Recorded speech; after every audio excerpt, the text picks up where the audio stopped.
अस्सलाम वालेकुम, my name is Mohammad Naveed Mustafa. अच्छा जी, आप लोग जानते हैं चैप्टर नंबर 9 की प्ले लिस्ट स्टार्ट है। तो चैप्टर नंबर 9 पढ़ें। अच्छा, मैंने आपको काफ़ी चीज़ें कवर करवा दी हैं। आप लोगों को पता है, हमने वेरिएबल्स पढ़ा, डिक्लेयर्स वगैरह, रूल्स पढ़े, उसके कॉन्स्टेंट्स पढ़े, डाटा टाइप्स पढ़े। अब छोटा सा एक प्रोग्राम है, उसको आपने कुछ लेवल पे तो आपने समझना है, लेकिन कुछ चीज़ें आपको एक दो स्टेटमेंट की समझ नहीं आएगी, क्योंकि वो आगे चैप्टर नंबर 10 के अंदर चीज़ें आएंगी। अच्छा, ये पूरा का पूरा जो प्रोग्राम है ये मैं आपको समझाने लगा हूँ जी। ठीक है जी, मैंने यहाँ पे प्रोग्राम लिखा हुआ है, आप स्क्रीन में देख भी रहे हैं। सबसे पहले मैंने, जाहिर बात है, मैंने आपको पहले बोला था कि चैप्टर नंबर 8 के अंदर आपने हमेशा एक प्रोग्राम जब भी सी में बनाना है तो एक स्ट्रक्चर बनाना होता है। तो हम इंक्लूड डायरेक्टरीज लिखेंगे और उसकी जो हेडर फाइल है वो एस टी डी यानी कि standard input output header file इस्तेमाल करें। सेकंड स्टेटमेंट जो है लाइन, यानी कि लाइन नंबर 2 ये स्टेटमेंट, उसमें हम दूसरी console input output header file इस्तेमाल कर रहे हैं अपने डायरेक्टर्स इंक्लूड को इंक्लूड करवाते हुए, ताकि दोनों फाइलें हमारे इस प्रोग्राम के अंदर क्या आ जाए, इंक्लूड हो जाए। उसके बाद मैंने फंक्शन, मेन एक फंक्शन बना रहे हैं जिसकी डाटा टाइप वाइड है। ठीक है, उसकी डाटा टाइप कौन सी है जी, वाइड है। और क्योंकि उसके अंदर कोई भी पैरामीटर पास नहीं करवाया हुआ और इसका बाय डिफ़ॉल्ट नेम क्या होता है, मेन होता है, ये एक फंक्शन है। इसकी आगे जी बॉडी आ गई, ये कर्ली ब्रैकेट्स के अंदर। ठीक है, ये सारी की सारी, ये कर्ली ब्रैकेट्स ओपन है, ये क्लोज है, इसकी बॉडी आ गई। अब जी हम क्या कर रहे हैं, पहली लाइन के अंदर हम सिर्फ अपने वेरिएबल्स को डिक्लेयर करवा रहे हैं। वेरिएबल्स का डाटा टाइप करेक्टर है, ये बात याद रखनी है। पहला वेरिएबल है ch1, कोई भी आप वेरिएबल्स का नेम ले सकते हैं। ch2 है और तीसरा है सम। ठीक है, तीन वेरिएबल्स हमने क्या करवाए हैं, अभी डिक्लेयर करवाए। ओके जी, यहाँ तक समझ आ गई। साथ सेमी कॉलन लगा दिया, टर्मिनेटर लगा दिया, क्योंकि इसके बाद इसकी हमें ज़रूरत नहीं है, इसमें वैल्यू साइन करवा सकते। सेमी कॉलन होता है, ये टर्मिनेटर होता है, यानी कि ये पूरी की पूरी स्टेटमेंट अब टर्मिनेट हो गई है, ख़त्म है। अब कंपाइलर को बस पता चल गया ये तीन वेरिएबल्स हैं, वो इस्तेमाल होने हैं, बाकी आगे इसका काम नहीं। मैं थोड़ा सा आपको चैप्टर नंबर 8 के अंदर जो चीज़ें पढ़ाई हैं वो भी डिस्कशन साथ साथ बता रहा हूँ, ताकि आपका मेन कंसेप्ट क्लियर हो जाए। क्योंकि टाइम होता है, एक स्टूडेंट ने पढ़ा होता है, कुछ चीज़ें स्किप हो जाती हैं, मुझे पता है, तो मैं इसीलिए साथ साथ बता देता हूँ। तीन वेरिएबल्स लिए हुए हैं जी, ch1 है। अब वेरिएबल्स का रूल्स फॉलो किया हुआ, ये बात याद रखिएगा, रूल्स को भी फॉलो करना। ज़ाहिर बात है, वेरिएबल्स में तीन चीज़ें आती हैं, एक अल्फ़ाबेट्स आ सकते हैं, नंबर्स आ सकता है, या अंडरस्कोर है। तीनों में से एक भी आ सकता है, ये तीनों भी आ सकती हैं, या दो भी चीज़ें आ सकती हैं। दो यहाँ पे एक करेक्टर्स है ch, यानी कि अल्फ़ाबेट्स है, और वन क्या है, नंबर। रूल्स ख्याल फॉलो है। अच्छा जी, अब उसके बाद उसने वेरिएबल्स के अंदर वैल्यू असाइन करवाई हुई है। ch1 में करेक्टर्स है, इसके अंदर वैल्यूज़ 2 दी हुई है। ठीक है जी, अब 2 दी हुई है तो जारी बात है, साथ हमने क्या लगाया हुआ है, क्या लगाया हुआ है जी, साथ हमने सिंगल कोटेशन लगाया है। उसका मतलब क्यों है, क्योंकि मैंने आपको पहले बताया था ये करेक्टर हैं, तीनों के तीनों जो वेरिएबल्स हैं इनकी डाटा टाइप क्या है जी, करेक्टर है। तो इसके अंदर जो वैल्यू स्टोर होगी वो करेक्टर की फॉर्म में होगी। यहाँ पे 2 तो आपको नज़र आ रहा है कि एक न्यूमेरिकल डाटा, लेकिन साथ सिंगल कोटेशन हैं। तो सिंगल कोटेशन में जो भी चीज़ आ जाएगी वो एज ए करेक्टर के तौर पे ली जाएगी, क्योंकि इसकी ऑलरेडी डाटा टाइप करेक्टर है। तो ch1 वेरिएबल्स के अंदर जो वैल्यूज़ हमने 2 एज ए करेक्टर के तौर पे पास करवाई। ch4 के अंदर भी 2 में नेक्स्ट 6 करवाया एज ए करेक्टर के तौर पर वैल्यू पास। ओके, तो 6 स्टेटमेंट में वेरिएबल्स क्या हुआ जी, डिक्लेयर हुआ है, यानी कि डिफाइन हुआ है। और 7 स्टेटमेंट में और 8 स्टेटमेंट के अंदर हमने दोनों वेरिएबल के अंदर वैल्यू क्या करवा दिए, असाइन करवा दिए एज ए करेक्टर के तौर पे। हो गया सिंगल कोटेशन साल लगाओ। आगे तीसरा हमारे पास सम वेरिएबल है, इसके अंदर हमने क्या किया, हमने बोला है कि जो ch1 के अंदर जो वैल्यूज पड़ी हुई है वो ch1 वेरिएबल और 2, इन दोनों वेरिएबल्स का जो वैल्यूज़ पड़ी हुई, इन दोनों देखें ना, ch1 क्या है, वेरिएबल नेम है, इसके अंदर वैल्यूज़ क्या है, 2 है, वो 2 यहाँ पे आ गई हुई है। ch2 के अंदर कौन सी वेरिएबल है, 6 वैल्यू पड़ी हुई है, वो यहाँ पे आ गई। ये दोनों वैल्यू सम वेरिएबल को क्या हो गई है, असाइन होगा। अब सम के अंदर क्या पड़ा हुआ, डेफिनेटली सम के अंदर क्या पड़ा हुआ जी, ch1 में 2 पड़ा है, प्लस आपके पास एक मिनट है जी, मैं ना यहाँ पे कमेंट्स दे देता हूँ। अभी आपने कमेंट्स आई थिंक टॉपिक्स नहीं पढ़ा, चले कोई नहीं। 2 plus 6 is equal to some. ये मैं आपको समझा रहा हूँ, ये चीज़ें ना, ये चीज़ कमेंट में की हुई है, ये एग्जीक्यूट नहीं हो रही यार, किधर गया ये मैं सिर्फ आपको समझा रहा हूँ, ये प्रोग्राम का हिस्सा नहीं है। मैं क्या कह रहा हूँ, इसको समझा रहा हूँ मैं कि ये CH1 के अंदर 2 पड़ा हुआ है, ये 2 मिल गया इसको, CH2 में 6 पड़ा है, ये 6 मिल गया, 6 प्लस 2 हो गया, सम को वैल्यू साइन हो गया, और सम के अंदर अब क्या पड़ा होगा, 8 पड़ा होगा। इसके बाद हमने इसको प्रिंट करवा दिया। प्रिंट एफ फंक्शन के अंदर डबल कोटेशन में जो चीज़ होती है वो एज इट इज़ प्रिंट हो जाती है सम। ये हमने जो है ना ये फॉर्मेट स्पेसिफायर लगाए हुए हैं, ये अभी टॉपिक्स आना है। फ़िलहाल आप इतना ही याद रखें कि ये जो सम के अंदर वैल्यू की हुई है, ये हमने कॉमा लगा के पास करवा दिया वो सम को, ठीक है।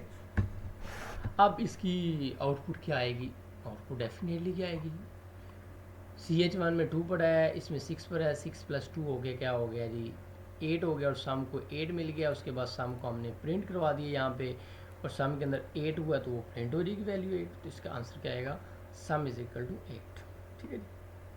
तो अभी इसको देखते हैं हम, ठीक है। इसमें एक बड़ा, इसकी आउटपुट जो है ना वो आप जो कह रहे हैं वो नहीं आएगी, वैसे इसकी आउटपुट वो नहीं आएगी, वैसे क्यों नहीं आएगी वो मैं बाद में बताऊँगा।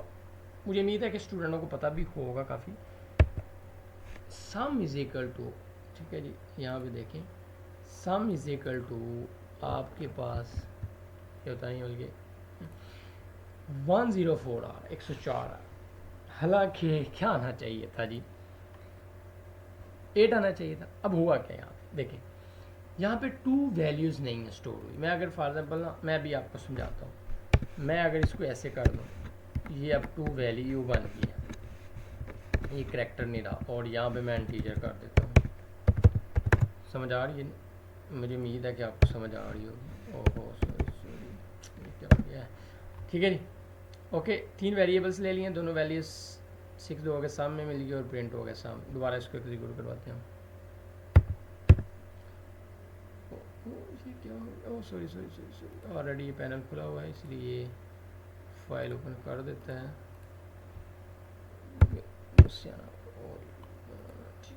है ठीक है ठीक है ठीक है ठीक है, यस कर दिया, ठीक है भाई चले जा, भाई तू चले जा यार, भाई तू चले जा यार, ओ यार क्या कर तू, चले भी जा, चल नहीं जाना यार, चल यहाँ से तुम्हें क्लोज कर देते हैं, चल ठीक है। रफा डाला हुआ इसने, बार बार आ रहा है। सम इज इक्वल टू 8 आ गया। यहाँ पे 8 क्यों है, क्योंकि यहाँ पे जितने भी वेरिएबल्स लिए हैं हमने, CH2 CH1 और सम, इनकी डाटा टाइप इंटीजर है, और इनके अंदर जो वैल्यूज़ असाइन करवाई वो भी इंटीजर है। 6 प्लस 2 8 है, 8 भी इंटीजर वैल्यू 8 है। लेकिन यहाँ पे हमने अपने हमारा जो कोर्स के रिलेटिव जो प्रोग्राम था उसमें वेरिएबल्स जो डाटा टाइप था इन वेरिएबल्स का जो डिक्लेयर करवाया था वो करेक्टर था। तो सारी बात है, करेक्टर की फॉर्म में डाटा आना था ना, तो जब करेक्टर्स की फॉर्म में आएगा तो सिंगल कोटेशंस आएगा, सिंगल कोटेशंस आएगा, ठीक है। यहाँ पे भी सिंगल कोटेशंस आएगा, ओके समझ आ गई इस बात की। और ये ओके, दोबारा अगर मैं इसको चलाऊँ F9 तो ये क्या कर रहा है, ये 104 आ गया। अब हुआ क्या जी, 2 और 6 वैल्यू एक्चुअल में यहाँ पे स्टोर नहीं हुई, यहाँ पे इसके आस्की कोड 2 और 6 के स्टोर हुए हैं। अभी आपको मैं समझा देता हूँ। यहाँ पे भी आउटपुट ये आई है, ठीक है, ये अक्सर आ जाता है क्वेश्चन, आपको प्रोग्राम दिया हुआ इसकी आउटपुट क्या होनी है। अब यहाँ पे वो बता रहा है कि आस्की कोड, ये आपने थोड़ा सा चीज़ें पढ़ी होंगी अमेरिकन चैप्टर में, वो अपने ICS पार्ट 1 में, American standard code of information interchange, ये कंपनी है जिन्होंने एक कोड बनाया हुआ है, यूनिकोड्स वगैरह ये सारी चीज़ें। 2 का जो करेक्टर्स कोड आस्की वो 40 है और 50 है, ठीक है। 6 का आस्की कोड क्या है, 54। तो यहाँ पे एक्चुअल में हुआ क्या है जी, यहाँ पे हुआ क्या है, यहाँ पे एक्चुअल में जो स्टोर है वो कैरी 50 स्टोर है, और यहाँ पे 54 स्टोर है, और यहाँ पे जब 50 और प्लस 54 मिला है तो टोटल वैल्यूज़ क्या आ गई, 104 आ गई, जो सम को मिली और बाद में हमने सम को प्रिंट करवा दिया। ये हुआ जी, ठीक है। यहाँ पे एक्चुअल में ये हुआ कि इसका आस्की कोड मिला हुआ है, क्योंकि ये करेक्टर्स है ना, तो जब नंबर्स करैक्टर के तौर पे आएंगे तो उसका आस्की कोड होता है, ठीक है जी। तो मैं जनरल नॉलेज के तौर पे आपको बता देता हूँ, 1 का आस्की कोड, 1 का जो आस्की कोड है जी वो 49 है। आगे चलते रहते हैं, 2 का 50, 3 का 51, सीक्वेंस से आगे चलते रहेंगे, ठीक है जी। 1 का आप याद रख लें, आगे चलते रहेंगे जी, ठीक है जी। 2 का 50 होगा, ओके, 3 का 51 होगा, 6 का 54 ऑलरेडी हो गया। या ये MCQs के तौर पे भी याद रखिएगा, चीज़ें बहुत अहम है। उसके बाद वो कह रहा है अगर ब्लैंक स्पेस है अगर आपके कोड्स में, वेरिएबल्स में, तो 126 इसका वो है नहीं, ये टेल्डा, ये टेल्डा सिंबल है, देख रहे हैं, टेल्डा सिंबल अगर लगा हुआ है उसका 186 की कोड है। अगर ब्लैंक स्पेस है 32 है। अगर फॉर एग्जांपल यहाँ पे पता नहीं अब चलता नहीं चलता, यहाँ पे अगर मैं ब्लैंक स्पेस दे देता हूँ तो इसका आस्की कोड क्या बता रहा है जी, वो 32 बता रहा है। तो क्या इसका रिज़ल्ट क्या आना चाहिए? 2 का 50 है, 50 और 32 क्या होता है जी, टोटल क्या होता है? ओ उसने एरर दे दी, उसने एरर दे दिया, कह रहा है एम्प्टी कैरेक्टर्स कांस्टेंट्स, एम्प्टी नहीं होना चाहिए, लेकिन वो कह रहा है ब्लैंक स्पेस बाई डिफ़ॉल्ट। चलें टेल्डा ले आते हैं, टेल्डा को ले आते हैं, टेल्डा के 126 है जी, टेल्डा ले आते हैं यहाँ पे, आई थिंक टिल्डा कहते हैं, टेल्डा कहते हैं, इस तरह ये है, ये चलाते हैं जी, क्या कहता है ना, हाँ ये चल गया। देखें जी 80 आ गया, 80 कैसे आ गया जी, 80 80 80। टिल्डा का 2 का क्या 50 है, ओके, 2 का तो 50 हो गया, ठीक है। टिल्डा का टिल्डा इसका 126 है, तो 80 कैसे आना चाहिए? 80 तो नहीं आना चाहिए, 80 नहीं आना चाहिए, 80 नहीं आना चाहिए, 80 नहीं आना चाहिए। टेल्डा का 1 मिनट है जी, प्रिंटेबल आस्की कोड ये तो हो गया ना, चलिए ये तो ठीक हो गया हमारा।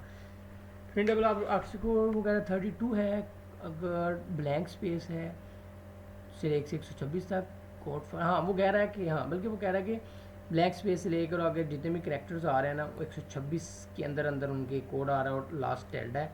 टेल्डा का 80 कितना होगा जी, चल 1 मिनट है रे, 1 मिनट है रे, 80 आ गया ना, तो 80 आया है, अगर 80 आया है तो इसका 50 है, और 50 के अंदर अगर हम 32 ऐड करें तो बल्कि 32 नहीं 80 करेंगे, हाँ 30 करेंगे तो 80 आ जाएगा, ठीक 80 आएगा ना, 82 आया, 80 आएगा 3, इसका मतलब टेल्डा का जो आस्की कोड है वो क्या है 3 है, ठीक है नी 3 है। यहाँ पे 126, यहाँ पे वो ये नहीं कह रहा, बल्कि वो ये कह रहा है कि जो प्रिंटेबल करेक्टर्स हैं आपके, जैसे फ्रॉम ब्लैंक स्पेस से लेके टेल्डा के दरमियान, उनमें 32 से लेके 126 के दरमियान, ठीक है।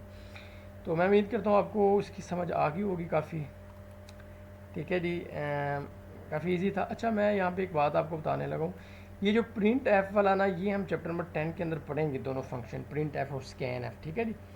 तो प्रॉपर फॉर्म में पढ़ेंगे, उसमें ये मैं आपको बताऊंगा प्रॉपर कि डबल कोटेशंस कैसे होता है, ये कैसे चलती है, ये फॉर्मेट स्पेसिफायर कैसे चलता है।